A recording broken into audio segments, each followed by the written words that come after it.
Bonjour à tous et bienvenue pour ce nouvel épisode de Caillou News, votre émission d'actualité hebdomadaire du monde de l'escalade. Cette semaine, on va parler bloc en extérieur et décote. Alors pour ça, on va se diriger du côté des États-Unis, notamment sur le site de Red Rocks, au Nevada, où se trouve le premier 8C+ du pays et sur lequel règne une effervescence collective assez surprenante. On ira ensuite de l'autre côté du globe, au Japon, pour aller suivre un certain Tomoa Narasaki qui vient de réaliser le flash le plus difficile de la discipline, ou peut-être pas. Bref, on voit ça tout de suite, on est parti.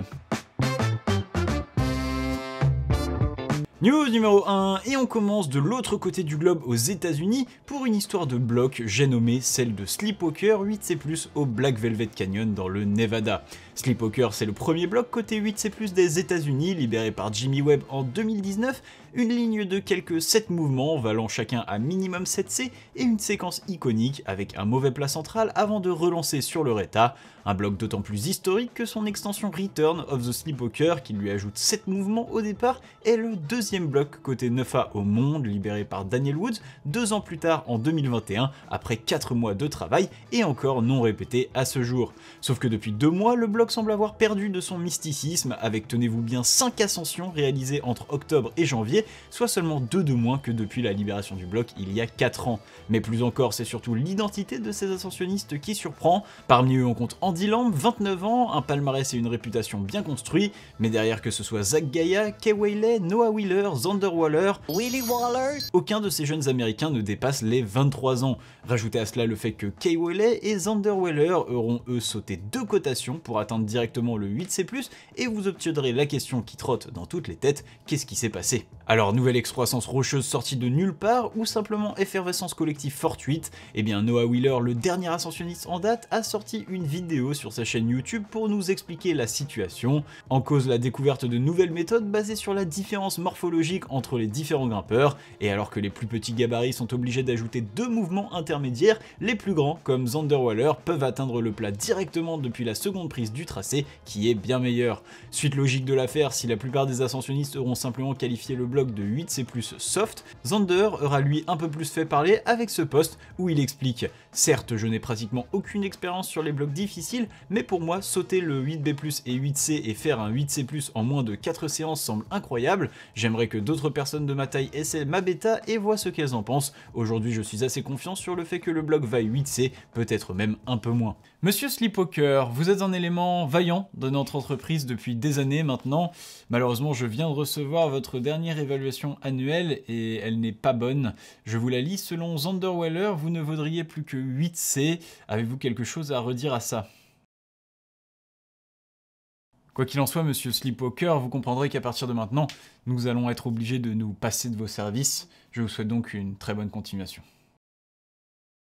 Bref, alors évidemment, je vous rappelle qu'une proposition de décote ne reste qu'une proposition et vient pondérer un consensus global autour du bloc. Enfin, si Sleepwalker devrait donc rester 8C+ encore un moment, cette affaire pourrait-elle remettre en question la cotation de son grand frère du 9A, Return of the Sleepwalker? Eh bien cela, peut-être en aurons-nous la réponse très bientôt, car en plus du belge Simon Lorenzi, qui a déjà annoncé prévoir un voyage dans l'année pour se mesurer au bloc, l'écossais Will Bossy a communiqué cette semaine qu'il partirait sous peu pour les États-Unis à Red Rock, avec pour but de venir évidemment mettre les mains dans le bloc mythique, bref, affaire à suivre. News numéro 2, s'il y a un pays auquel tout le monde pense lorsque l'on parle d'escalade artificielle, c'est bien le Japon, et pour cause. En effet, depuis les années 2010, les Japonais se sont petit à petit immiscés dans les premières places des classements mondiaux compétitifs, à tel point qu'ils sont devenus aujourd'hui une référence en termes de difficulté pure, notamment dans la discipline de bloc. Mais malgré la véracité de ces propos, cette réputation a tendance à éclipser leur histoire de grimpeurs en milieu naturel, car oui, vous ne le savez peut-être pas, mais si les Japonais sont bien d'excellents grimpeurs sur résine, leur histoire est loin d'être dépourvue de rochers, à l'image de certaines légendes comme Yuji Hirayama ou Daiko Yamada qui mériteraient sûrement à eux seuls un parlons caillou. Bref, tout ça pour vous dire que résine et rochers ne sont pas incompatibles, et ça, un grimpeur japonais l'a bien compris. Je veux parler de Tomoa Narasaki, car oui, si sur son temps libre des 10 dernières années, Tomoa aura tranquillement collectionné 20% des médailles distribuées en Coupe du Monde de bloc depuis 2016, notre ami japonais est aussi un grand fan de bloc extérieur. Déjà lauréat de la cotation 8C, Tomoa aime passer du temps sur le caillou et s'est rendu il y a un mois maintenant sur le site de Shigobudai pour notamment s'essayer au bloc Gakido 8C+, libéré il y a 2 ans par Shinichino Nomura. Un séjour réussi dira-t-on, puisque le japonais aura pu enchaîner le bloc après, tenez-vous bien, 23 secondes. Ah, ça fait cher le Airbnb quand même. Et oui, car Tomoa aura réalisé l'exploit de flasher le bloc Gakido 8C+, un flash qui aurait dû devenir le flash le plus difficile jamais réalisé au monde, sauf que voilà, pour Tomoa, le bloc ne valait clairement pas 8C+, et il ramènera même la cotation à 8B+, soit 2 crans en dessous, une des cotes qu'aura d'ailleurs validé Shinichiro Nomura, le libérateur. Enfin derrière, visiblement désireux de rentabiliser son séjour, Tomoa se sera attaqué au départ assis du bloc qui l'aura enchaîné en 5 essais. Oui, bonjour, alors je vous explique, en fait j'étais venu grimper un très gros caillou et j'ai grimpé très vite ce très gros caillou et du coup je voulais savoir si vous preniez les annulations.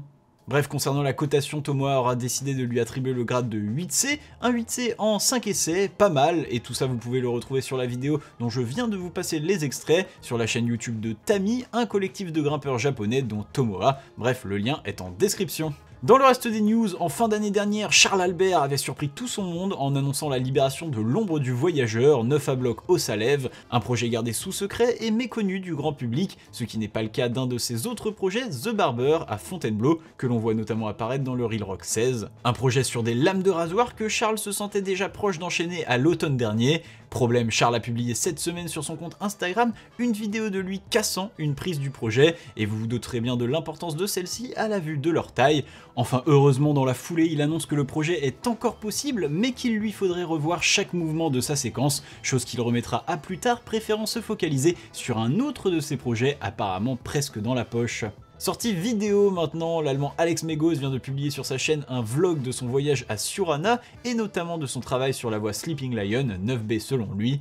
Alors pas de vidéo du run de l'enchaînement, cela l'allemand annonce le garder pour bientôt, mais vous pourrez le voir à l'œuvre et très à l'aise dans les différentes sections de la voie. Au niveau du montage, on ne va pas se le cacher, on est assez loin d'une masterclass avec des bases classiques mais très solides de transition fondu au noir et transition vers le ciel, et je pense qu'il vous faudra surtout apprécier le côté feel good de la vidéo. Bref, je vous laisse le lien en description.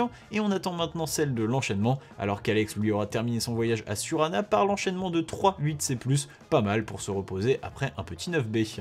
Et voilà, c'est tout pour les news, et maintenant on passe aux croix de la semaine. Et pour commencer la semaine, on se rend sur le secteur de Seine pour l'enchaînement de Ça chauffe, 9A par Simon Welfringer. Si on parle souvent de lui dans le monde de l'alpinisme, ce dernier se débrouille plus que bien en grimpe avec quand même 11 sessions sur la paroi entre 2022 et 2023 et un enchaînement juste après Noël.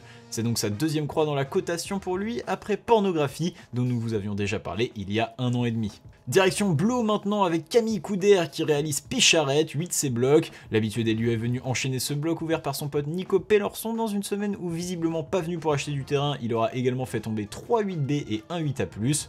Au passage, il propose la décote du bloc à 7C+, oui 7C+, une petite référence humoristique bien sûr à son tracé voisin No Capote Only, doublement décoté après sa libération. Bref, une belle croix pour Camille qui écrit également avoir fait quelques progrès dans Imhotep Assis, peut-être le plus gros projet restant de la forêt, sur lequel on espère le voir très bientôt. Cap au sud, en Espagne, sur le site de Perles et Canel pour l'enchaînement d'Esclata Masters, 9A par Solveig Korrer. L'Allemande n'aura eu besoin que de 8 essais sur 5 jours pour venir à bout de la voie, et comme certains des précédents répétiteurs pensent qu'elle n'aurait plus sa place dans le 8C+. Ceci serait donc, sans parler de décote, son 3e 9A après Jungfrau Marathon et Ma Cabane au Canada, et d'après elle, sa plus belle ligne en calcaire. Et on finit la semaine en France, à Aix-en-Provence, pour l'enchaînement de Darwin dans la cave, 8C par Lucy Mitchell. Trip de reprise pour la Britannique après une fracture de la rotule l'an passé. Elle projetait d'abord la voie sur l'épaule de Darwin, et après quelques jours de travail et un clippage de relais, elle se laissait tenter par l'extension de cette dernière, un peu plus relevée bien sûr, 6 points à l'horizontale dans une cave, avant de sortir dans la fin de la voie initiale, de quoi clôturer un bon trip et se relancer sur le caillou en retour de blessure. Bien joué! Voilà, c'est déjà la fin de cet épisode. Moi, comme d'habitude, j'espère qu'il vous aura plu. Si c'est le cas, n'hésitez pas à laisser un j'aime sur la vidéo, à vous abonner à la chaîne si ce n'est pas déjà fait, à vous abonner également à notre compte Instagram, et pourquoi pas à venir nous aider financièrement sur notre page Tipeee, le lien est en description. Et sur ce, je vous dis à la prochaine. Tchuss!